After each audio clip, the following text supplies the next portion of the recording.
I'm Leanne Tran, psychologist who's worked with families whose kids don't fit the mould for almost 20 years.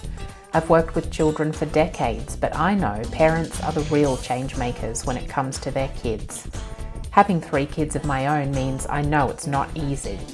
Parent Like a Psychologist is all about simplifying how you support your kids with psychology information filtered through years of experience to take you from overwhelmed to confident. Come on in. Hi everyone. I am talking with you today about something that's related to one of my favourite hobbies and interests, which is reading. I read a lot. Most people who know me know that. And I like to read fiction, books and novels for my own enjoyment, but I also enjoy reading a lot of non-fiction books. So a lot about children, child development and parenting, as well as sometimes those self-help books. And I read probably 2 or 3 books a month. And in part that is because I listen to a lot of audiobooks. And so spending my time driving from the kids to their school activities and sport, and also from school to work, gives me a chance to listen and learn that way. The other thing, I guess, is that I mentioned cricket or maybe 2 episodes ago. And I hate to say that I'm not always watching intently from the sidelines. Sometimes I am sneakily reading a book and rely on a well-meant elbow from a parent sitting next to me when my child has done something of note on the field. So that is another time when I get to do a lot of reading. I'm wanting to talk today about a book called Hold On to Your Kids. It's by Gordon Newfield and Gabour Maté. Sorry if I've just held that in front of the microphone and you've got a big, bad noise. This book is one that is really meaningful and has a lot of really great insights for parents. But I think it's not one that's easy to read. So in that way, I think that's why I want to talk about it today. But it's really, really, it's had an impact on me. I'm a person who does a lot of reading about books and children. So not reading about books, reading books about children and parenting. And so if I've learned something from it, I think that's a really great thing. It talks about, it says on the front that subtitle, Why Parents Need to Matter More Than Peers. And so it's about, it's an attachment-focused book about what parents can do to try to maintain that healthy attachment with their kids. That is the thing that puts us in that role of mentor and guide for our children. And so the authors talk about the challenges of when that isn't working out and kids turn to their peers as role models and guides rather than looking at their parents in that role. So hold on to your kids. I want to talk a little bit about attachment first, and I think that sets the scene to understand where the book can be helpful for you. I'm going to use my hands to talk, so if you're on YouTube, you'll get this easily. For those listening on the podcast, I will try to explain what I'm doing with my hands. And this explanation was given to me by one of my supervisors, Melissa. So shout out to her for helping me see it in this really easy way, and where this book in particular sits in the context of that attachment and good relationship parents have with kids. So I'm trained in the Circle of Security program, which is one that really helps parents reflect on that attachment relationship they have with their kids. it reflects attachment as a little bit of a dance that we do between parent and child. And the circle itself, so the circle of security is based on a circular model, which I am displaying with my hands right now. And the idea is that if you put your hand out as though it's holding something precious, that is the secure base. And that's what you provide for your children. When they are babies, they stay in that space. They need you for everything. Um, Eating, sleeping, burping, nappy changes, everything they're reliant on you for. And as they get older, kids kind of come out of that secure base to explore the world. That's natural. It's how they learn. It's preparing them for the future when they'll be independent. And so what happens is they leave this secure base, they go out into the world and explore, and then there'll be a time when naturally they need to come back to you for some reassurance and to be back in that warm little nest type place again. And so it's very much like follows the circle of that. This book, Hold On to Your Kids, is really about relationships that where what you're having trouble with is that bit of keeping the kids in with you and safe with you down the bottom. So it might be that your child has a lot of independence and they're quite confident and out on their own. And sometimes we mistake that for not needing us, but kids do still need us to be that safe anchor for them. And if you're having trouble keeping that strong, this is the place the book, this is the place that book addresses. And so I've got a review of the book on my website in the blog and think I've said it's for you as a parent if you feel like you've lost that inability to influence your child, and feel like no matter what you're trying, you can't guide them anymore. So I mean, I was going to say, so your child's kind of not listening to you. They all do that at some point, but if you feel like you've lost that influence and you can't, maybe that's where it came from. If you can't hold on to them anymore, that's where this book addresses. And the crux of it comes down to one of my favorite lines in the book, which caused me to pause it or like gasp out loud in my car as I was listening, which is, you can't feed somebody who is not at your table. For me, that was such a profound way to explain the importance of having a relationship with your child. And to me, that's the part of them being at your table, sitting with you at your table. You can't teach or influence or mentor them if they're not there. So it's a metaphor for really having that strong relationship with your kids, and that being the really most key part of most other things. And as a psychologist, I work a lot with children, obviously, who have a range of difficulties. And often it's that first bit of making sure that they're at your table with you as a parent, that you have this strong bond and can support them. That's what we'll focus on. So, if you feel like that's not an area of strength for you, your relationship with your child, because it's not your fault, it's not their fault, it's about the relationship or that dance between you, then this could be a good place to start. So I, I'm just looking to make sure I am covering what I wanted to say. Um, yeah, so if your child's not there at your table, I guess it's about being oriented towards you and having that connection with you so that you're their role model, and their leader, if you want to go as far as to say that. What can happen sometimes is if for whatever reason that relationship's not there, kids will start to look at their peers for those relationships.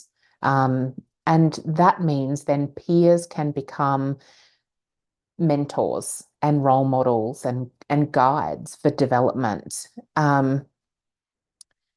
It means that the peers become more powerful than the parents do in an influence. And that's a place that, is really tricky to wind back once it's happened. You can do it, and the book goes on to explain some things that you can do. But I wanted to focus first on what impacts that actually has, and then talk about some ways that you can collect your child to try to strengthen that bond and relationship. So the book talks a lot about the pitfalls of a situation in which your child is looking to their peers rather than to you for lots of things. And it describes things like, if your child is having difficulty managing their emotions, ideally they should be looking to you for support with that because you as an adult are more mature, you've got skills in that area, you've got unconditional love for them, so you can help them with that. If they're looking towards their peers instead, because that relationship with you's kind of broken down, they're looking towards kids who are also emotionally immature just by the fact that they're kids.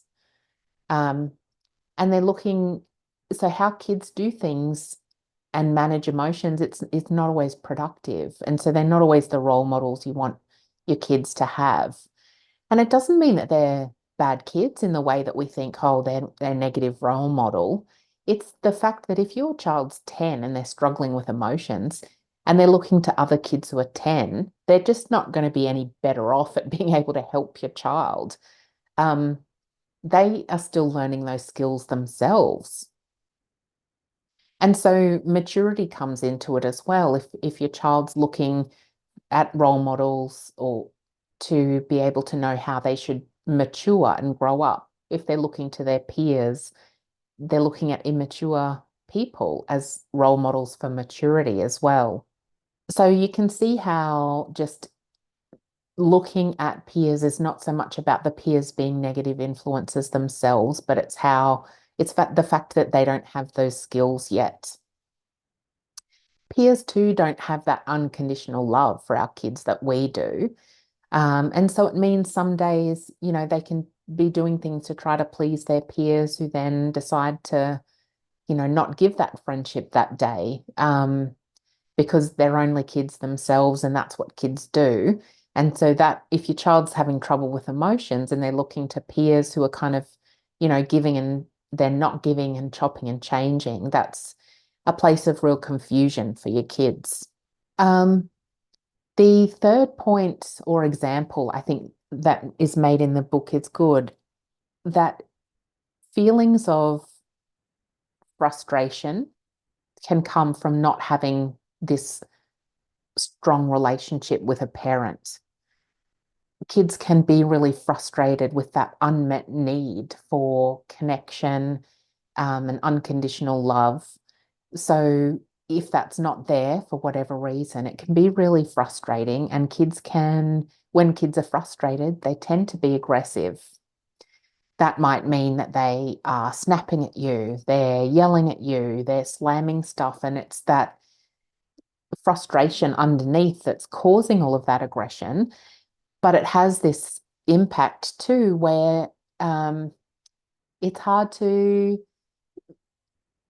unconditionally accept somebody who's snapping at you and yelling at you. And so it has this effect of maybe then turning it into a bit of a cycle that can be hard to break. As always, I say that, empathy can bring patience. So I think understanding that can go a long way in improving your patience with kids who are snapping at you, if this is what's happening for them. I think I like the book because it gives lots of examples that are really easy to relate to. But it is, I mean, if you have a look at, well, you probably can't, if you're on YouTube, you can see, but the information in the book, like it's small text, there's a lot in there. So I think listening to it for me I think I would recommend that as a way to do it as a parent. They talk about ways that you can try to create this kind of feeling of attachment and closeness for your kids. If you're worried you're already starting to lose your influence on them. And one of the things they recommend is to create a village of attachment figures so that the pressure is not all on you. So that can be you as a parent, your co-parent, aunts and uncles, teachers, that kind of thing. So you can let people in the child's life know that you're trying to really, that you've noticed them maybe feeling frustrated because they don't have a lot of close adults in their life that they feel they can really talk to. And so you want to boost that up for them. I just make a note too that it's not, that's not out of a place of judgment because we always have times with our kids that the relationship kind of goes up and down. And it can be because of development sometimes it's just down to interests. If your child has interests that are very different to yours, it's hard to connect. That's super common with autistic kids as well, that sometimes it's just like it feels really effortful to be interested in their um, area of interest if it's not yours. And so that effort alone kind of comes through as that little bit of disconnection. Um, but it happens across all families, not just neurodivergent, and the relationship is a fluctuating thing. So if it's something that you're struggling with, it's not your fault. It's not the child's fault. It's just happening. And these are some things that you can do to help. Another thing you can do is try to encourage connection at home because you may be in a pattern that's inadvertently or like mistaken, well, not that's not the right word, but accidentally encouraging your child to be using peers as role models. And sometimes that's because it seems like a really good thing for kids to be independent and spending a lot of time with their friends. And it can be, but if it's gone to the point where you're losing your influence, maybe encouraging more things to be done as a family or around the house together could be better than encouraging lots of free time with peers. So, how do you do that? This bit's a bit tricky because if your kid's already kind of oriented to their friends or they're heading that way, and you say, hey, let's hang out a lot, the answer may well be a no, thank you. Um, and you can't force it. You can't force these things. So sometimes it's about being creative in how you do it. The other thing too is that you might feel a little frustrated because your child's fallen into that habit of if they're frustrated doing those things like snapping at you. But in the book, the authors detail some really clear ways that you can do this thing they call, sorry, collecting your child. Um, and that is a way to try to, they're basically these attachment-based behaviors that are going to encourage the relationship, but it's in a way that's not kind of trying to force the quality time, which can end up in blow-ups and that kind of thing. So in the book, they do say how to hold on to your kids or reclaim them. Collecting our children, some of the examples are things like get in your child's face or or space, but in a friendly way. So that first one, get in their space, is a way to try to be physically affectionate with your children. Um, just as a matter of routine and habit. So you're building up that attachment and closeness just by doing these frequent small little things of being in their space daily. So An example is hugging goodbye every morning as they go to school, saying hello when they come back to the house. If you're watching online, I don't know what that thumbs up thing is that happens in the video. My child has, played around with my Zoom settings and I get random thumbs up emojis. Don't you love kids? Anyway, so how you do it, collecting them. So they might not want a big kiss and a cuddle goodbye when they leave for school. Could be your hand on their shoulder or a high five um, or a fist bump. Collecting them in the afternoon, it's not just picking them up, but collecting them in the way of little cuddle, um, touch on the tousle of the hair on the head or hand on the back of their shoulder. Just say, hey, you're home. Nice to see you. Or, how are you? Do you want afternoon tea? Whatever it is.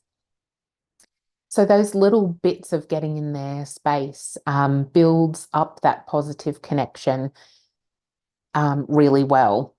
Another suggestion they make is providing something for your child to hold on to. So it can be something of yours that's, I guess they describe it as when kids are little, it's holding their hand and that kind of thing. And so just by a child holding your hand, they know you've got them, you're safe, you're literally being held on to. So is there something of yours that they could hold on to make that connection? I wonder if it's something special to you that you might be able to let them have and to hold on to. I do this sometimes in the past with one of my kids who had trouble with separating at school, and it was having something of mine so that they could hold on to it during the day, and it would make them think of me, but know that they were going to see me again later. Um, so something like that. And the third suggestion is acting as the child's compass point, it says. So, in that way, it's about you still being the person who orients them towards the world. So, when kids are little, for example, if you're taking them to school, maybe it's the first year, um, or, first day new teacher, you orient them by saying, this is your teacher, and you help them introduce each other, maybe find where their bag goes and put it down and that kind of thing. So they know that even when they're apart from you, you are the one who's kind of that anchor, the compass point that orients them to the way to go. This for older children might be things more like telling them about the plans for the week, who's going to pick them up, drop them off, what they're doing after school, weekends. So you are still that central anchor point that's guiding them through. I feel like from podcasts, it's, sometimes you get great ideas when you listen, but putting them in place is a little bit tricky. So I do have a fact sheet on this stuff that breaks it down into more details, but also gives some um, practical examples of what you can do. And so I will tell you the link for that. It's going to be on the free resources section of my page.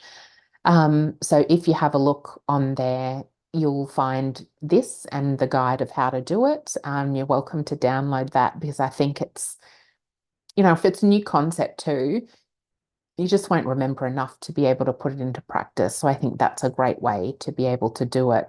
The book also talks about what to do once if your kids are already oriented to their peers instead. And it talks about preventing it. And so pretty much, you know, if things have gotten quite tricky and going pear-shaped, what you can do to try to rectify things. And so I'll include that's not in the fact sheet or the document, but I will add that because that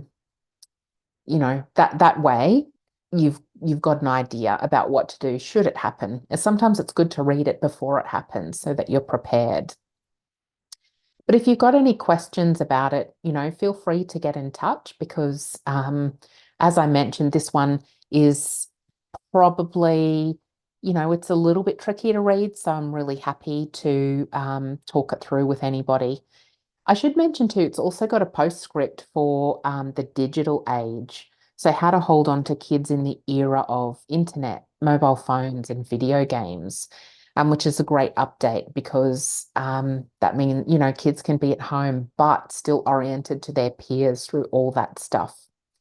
So in summary, really great book. I think it's worth reading or trying to listen to it. Try maybe borrow from the library and see what you think, if it's good for you or not. But if you want more information, head to the free resources page on my website, which is leannetran.com.au, and find it there. All right, leave it to you. If you start it, hope you enjoy the book and let me know what you think if you do. Thanks again for joining in. Thanks for listening to this episode of Parent Like a Psychologist. If you found it helpful, please share on Instagram so other parents can benefit too, and tag me at leannetran psychology so that I can say a big thank you. Head over to leannetran.com.au to join the village for bite-sized psychology tips straight to your inbox. I really hope this podcast has brought a new perspective and you a step closer towards a calm parent and a thriving child. Have a delightful day.